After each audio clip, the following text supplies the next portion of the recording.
Banjir di Kabupaten Subang, Jawa Barat semakin meluas. Lebih dari 2.000 rumah di 6 desa di Kecamatan Ciasem terendam banjir.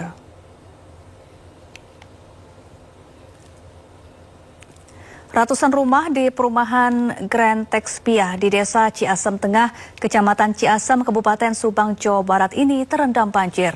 Bahkan akibat banjir yang datang mendadak di perumahan ini membuat banyak warga tidak bisa menyelamatkan harta bendanya. Tercatat lebih dari 2.000 rumah di 6 desa di Kecamatan Ciasem, Subang terendam banjir. Banjir paling parah terjadi di Desa Ciasem Hilir yang mencapai 1.000 rumah. Ketinggian banjir bervariasi mulai dari 50 cm hingga 1 meter. Sebagian warga kini mulai mengungsi di sebuah yayasan dan rumah tetangga yang lebih aman. Warga pun berharap bantuan segera datang mengingat harta benda mereka telah ludes diterjang banjir.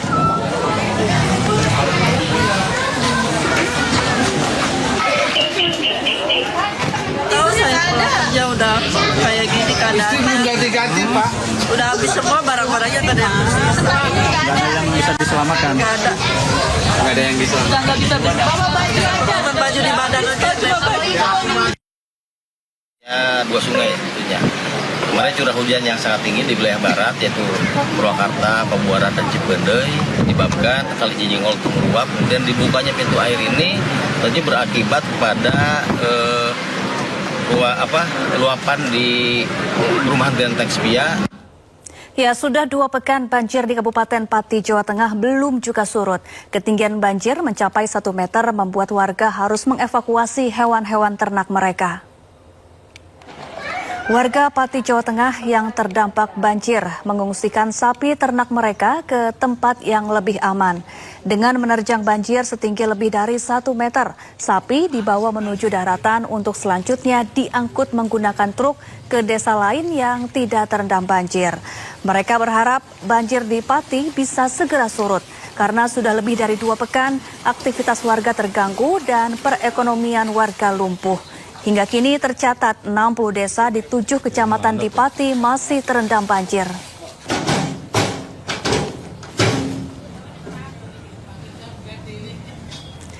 Sementara itu banjir bandang kembali menerjang objek wisata Guci di Kabupaten Tegal, Jawa Tengah Sabtu pagi. Sejumlah kolam pemandian air panas dan 3 jembatan luluh lantak diterjang banjir bandang usai diguyur hujan seharian. Musnah, benar-benar musnah Panjuran 13. Sapos-pose semuanya. Inilah rekaman video amatir warga beberapa saat usai banjir bandang menerjang Taman Wisata Alam Pancuran 13 Guci di Desa Guci, Kecamatan Bojong, dan Desa Rembul, Kecamatan Bumi Jawa, Kabupaten Tegal, Jawa Tengah, Sabtu pagi. Derasnya aliran Sungai Gung meluluh lantakan sejumlah kolam renang dan kolam rendam air panas, serta 3 jembatan di kawasan wisata Guci. Meski kerusakannya cukup parah, namun tidak ada korban jiwa. Sementara untuk penanganan darurat, Pemkab Tegal akan membangun jembatan bale untuk memudahkan aktivitas masyarakat dan wisatawan. Kondisi yang sekarang terjadi mungkin lebih berat daripada yang dulu pada saat awal Januari ya. Akhir Februari ya, akhir Desember menjelang tahun baru. Kondisi yang dulu mungkin masih ringan karena hanya di aliran sungai saja dan hanya Pancuran 13 yang rusak, tapi yang terjadi sekarang ini ternyata lebih besar. Jembatan yang di Curug Cidor hilang, terus yang di 13 juga hilang, dan ini kami merasa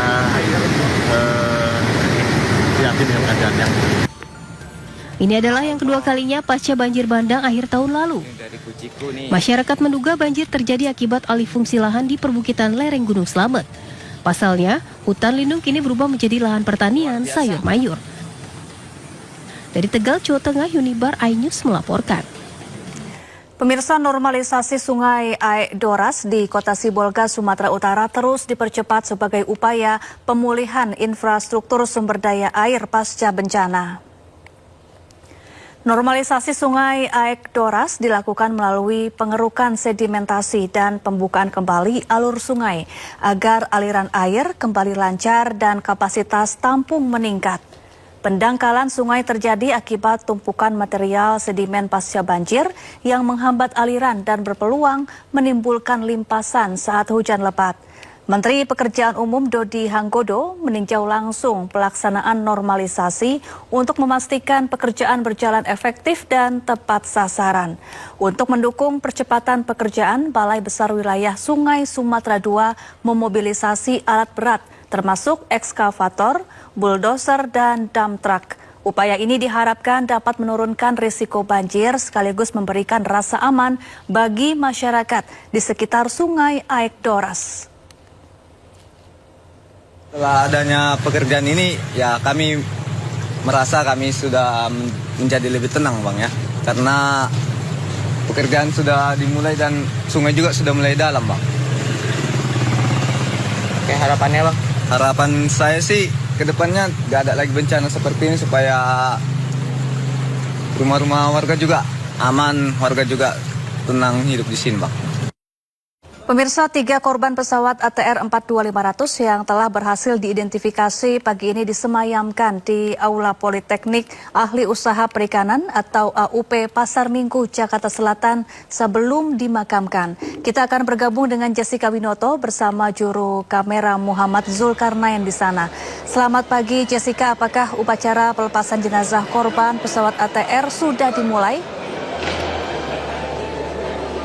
Ya, selamat pagi Syafa dan juga pemirsa. Untuk kondisi terkini terkait dari upacara penghormatan terakhir bagi jenazah atau korban pesawat jatuh yaitu ATR 42500 yang telah terjadi pada tanggal 17 Januari yang lalu. Saat ini memang masih dalam persiapan karena memang untuk informasinya jadwal akan dimulai pada pukul 8:30 waktu Indonesia Barat, sehingga saat ini pun untuk proses persiapan atau gladiresif sudah diselesaikan dan akan dilanjutkan untuk penyempurnaan atau mulai dari upacara penghormatan terakhir. Lalu siapa dan juga pemirsa dapat kami sampaikan bahwa 3 jenazah yang akan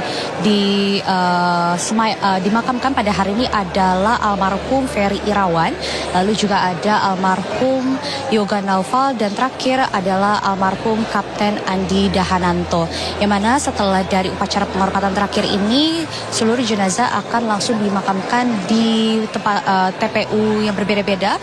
Untuk informasinya, dari almarhum Ferry Irawan ini akan dimakamkan di TPU Pondok Rangon, Jakarta Timur. Sementara untuk almarhum Yoga Naufal akan dimakamkan di TPU Malaka 1, Jakarta Timur.